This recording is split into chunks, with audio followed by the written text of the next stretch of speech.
अमृत की दिशा।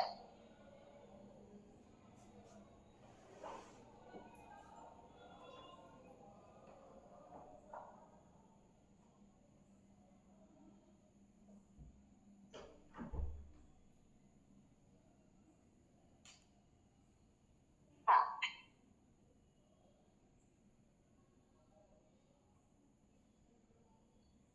पहला चैप्टर है जिज्ञासा। एक साधु के आश्रम में एक युवक बहुत समय से रहता था। फिर ऐसा संयोग आया कि युवक को आश्रम से विदा होना पड़ा। रात्रि का समय है, घना अंधेरा है।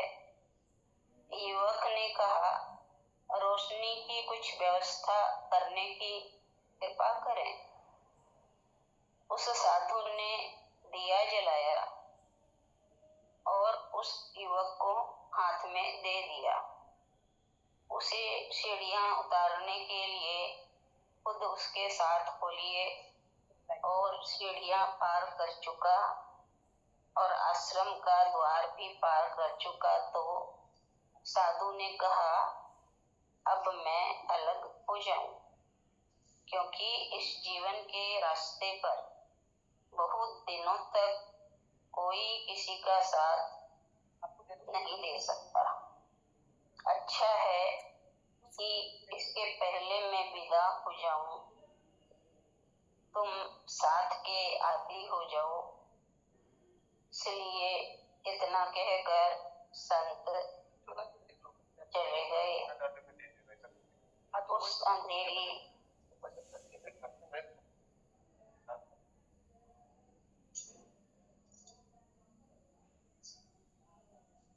शिष्य उस घनी रात में, अंधेरी रात में अपने हाथ से दिए को फूंक मारकर बुझा दिया संत ने। और युवक बोला, ये क्या किया आपने? ये क्या पागलपन हुआ? अभी तो आश्रम से बाहर भी नहीं निकल पाए, साथ भी छोड़ दिया और दिया भी बुझा दिया। साधु ने कहा, दूसरों के जलाए हुए दिए का कोई मूल्य नहीं है। अपना ही दिया हो तो अंधेरे में काम देता है, किसी दूसरे के दिए काम नहीं देते। खुद के भीतर से प्रकाश निकले तो रास्ता प्रकाशित होता है और किसी तरह रास्ता प्रकाशित नहीं होता।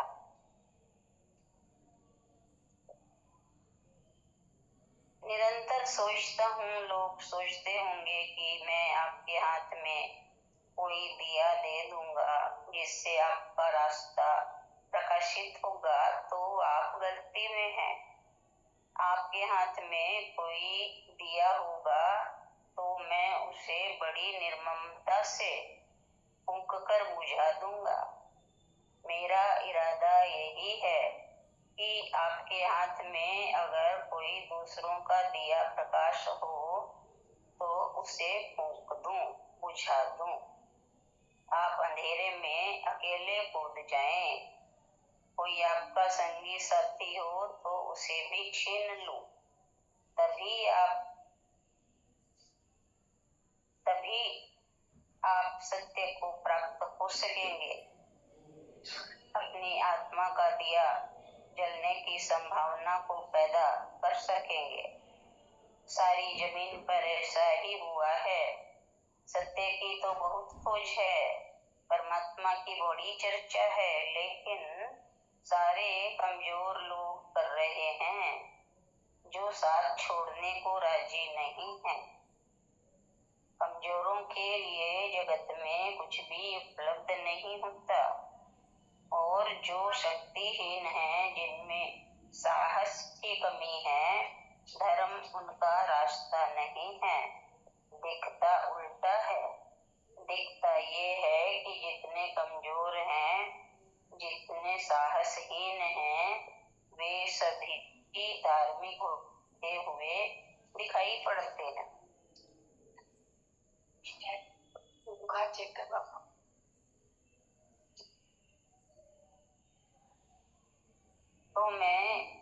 कहना चाहता हूँ आपसे कि जब से कमजोरों ने धर्म को चुना है, तब से धर्म कमजोर गया है। भगवान की तरफ सारे कमजोर इकट्ठे हो गए हैं, इसीलिए धर्म नष्ट होता जा रहा है। कमजोरों को भगवान तो बचा ही नहीं सकता, ये कमजोर भगवान को कैसे बचाएंगे? कमजोरों की कोई रक्षा नहीं है, कमजोर भी किसी की रक्षा कैसे करेंगे? इसलिए कहते हैं कि स्वर्ग का प्रलोभन देते हैं धर्म के पुजारी, पाप पुण्य का भय दिखलाते हैं, प्रलोभन घबराहट पैदा करते हैं। वे घबराहट के द्वारा आप में धर्म का प्रेम पैदा करना चाहते हैं, और आपको पता है भय से कभी प्रेम पैदा नहीं होता, और जो प्रेम भय से पैदा होता है वो झूठा होता है, इसका कोई मूल्य नहीं होता। आप भगवान से डरते हैं तो आप नास्तिक हैं, आस्तिक नहीं हो सकते। कुछ लोग कहते हैं जो भगवान से डरे वो आस्तिक है, बात ठीक नहीं है। जो ईश्वर से डरता है, ईश्वर से डरने वाला आस्तिक है, ये झूठी बात है। ईश्वर से डरने वाला आस्तिक नहीं हो सकता, क्योंकि डरने से प्रेम पैदा नहीं होता। मैं आपसे कहूँ, ईश्वर से डरना मत। ईश्वर से डर खाने का कोई कारण नहीं है। इस सारे संसार में अकेला ईश्वर ही है, जिससे डरने का कोई कारण नहीं है। सारी चीजें भय से होती हैं, लेकिन उल्टा हुआ है। मैं बड़े बड़े धार्मिकों को सुनता हूँ, ईश्वर का भय खाओ, ईश्वर का भय खाओ तो पुण्य पैदा। ये निहायत झूठी बातें हैं। जैसे हमने रास्ते पर पुलिस खड़ी कर रखी, वैसे हमने परलोक में भगवान को खड़ा कर रखा है। वो एक बड़े पुलिस वाले की हैसियत से है, पर जब एक कांस्टेबल को हैसियत का है, भगवान को जिन्होंने कांस्टेबल बना रखा है, उन लोगों ने धर्म को बहुत नुकसान पहुंचाया है। गांधी जी से एक बड़े व्यक्ति ने जाकर पूछा कि मैं परमात्मा को जानना चाहता हूँ, तो क्या करूँ? गांधी जी ने कहा, विश्वास करो। अगर वह मुझसे पूछता तो मैं यह नहीं कहता कि विश्वास करो, गांधी जी की बात ठीक नहीं है। और उस आदमी ने गांधी जी को कहा कि विश्वास करूं, जिस बात को मैं जानता नहीं विश्वास कैसे करूं? जिस बात को मैं परिचित नहीं उसे कैसे मानूं? गांधी जी ने कहा, बिना माने तो परमात्मा को जाना नहीं जा सकता, और मैं कहता हूँ कि जो मान लेते हैं वे कभी नहीं जान पाते, क्योंकि मानने का अर्थ ये हुआ कि आप में जिज्ञासा और खोज के द्वार बंद कर दिए। मानने का अर्थ ये हुआ कि अब आपकी कोई तलाश नहीं है, कोई खोज नहीं है।